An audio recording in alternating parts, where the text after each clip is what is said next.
Hi guys, it's another wonderful evening on the farm, and I just want to say thank you for following me this far. Yeah, and well, today I just want to basically talk about or document why you should start your farm small. You know, um, you all know I started this farm as a core member. I'm still a core member, by the way, as of today. I don't know when you're watching this video, maybe next year, next 2 years, next 3 years. By then, I won't be a core member anymore. But as of today, as of this hour and minutes, I'm still a core member.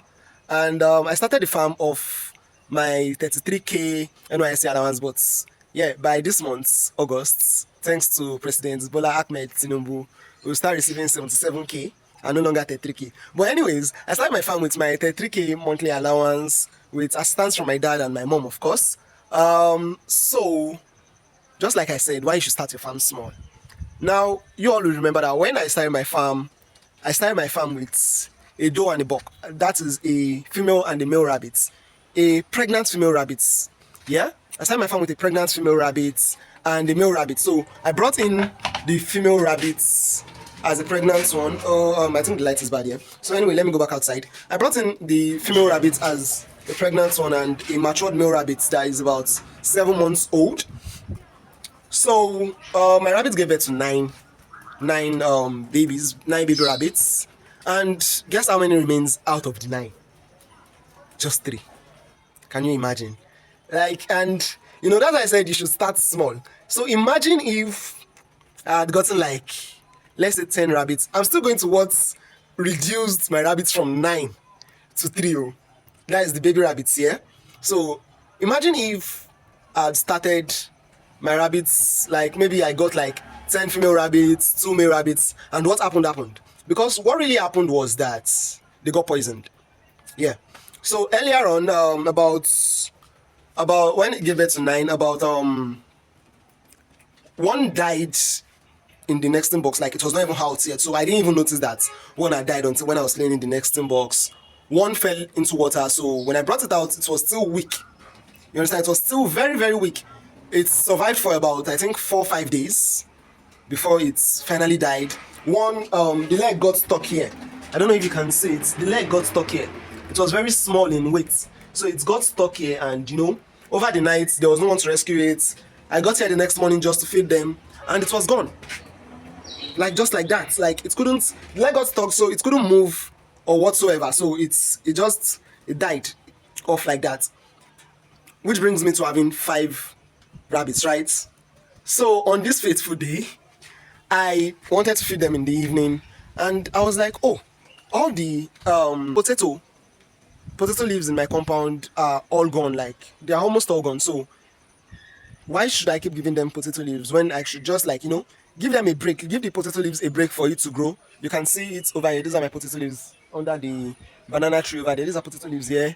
That's potato leaves by the gate. This is another one here. This is another one here, just by where we are planting yam. You understand? And this is another one just close to their house.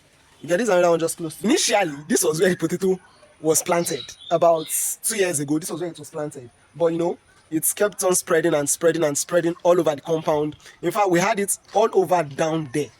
You understand? But when we're going to do this bell pepper and tomato farm, this is another story for another day. The bell pepper and tomato farm, because right now they quite didn't survive though. I think it's a problem with the seed, because the other farmer, my dad's friend who has a farm at Maya, maybe one day I would visit his farm so I can give you updates on his farm. He said his own too didn't survive, so we don't really know what happened. Although some survived. Some survived. At least I've plugged about 20 tomato fruits, or what should I call it? Tomato sha. I've plugged about 20. On that fateful evening, I decided to go out to get sunflower, which I'd always done.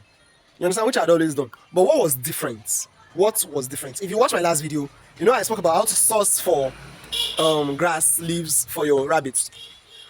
So what was different? What was different about this and what poisoned them exactly was that I got the sunflower from a different place.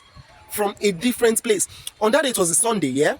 So I was like, where I get my sunflower from is where I pass anytime I'm going to work. So normally I take bike to work, but when I look, I want to give my rabbit sunflower to eat this evening, I would walk. It's a walking distance, let's just say 15 minutes walk from my office to my house where I'm serving my PP, my place of primary assignments. it's just about 15 minutes walk from there to my house. So I just decided to walk evenings when I know I want to give my rabbits sunflower. So there's a compound where I get them from. I do that. So but this day it was a Sunday, I was not going to work, I was home. I did online service. So I was like, okay, instead of going there is somewhere just about 2 streets from my place where I can get sunflower there, one uncompleted building also. So I went there to get sunflower. And then I rinsed the sunflower, I sun dried them, gave it to my rabbits in the evening. The next morning, a Monday morning, I got there to feed them around, no, I had not even fed them then. I fed them around 7, 8, but I woke up around 6:30, so I just checked up on them and I noticed one was dead. Wow, what could have happened? In fact, as at then, my mind didn't even go to sunflower. I was just like, what could have happened? Anyway, I brought it out, remaining 4. I buried it just by somewhere we are planting a 4 over there, so it can, in the farm, nothing goes to waste. In as much as the rabbit died and I'm pained, but yeah, I still used it to plant, I used it as manure for my plants.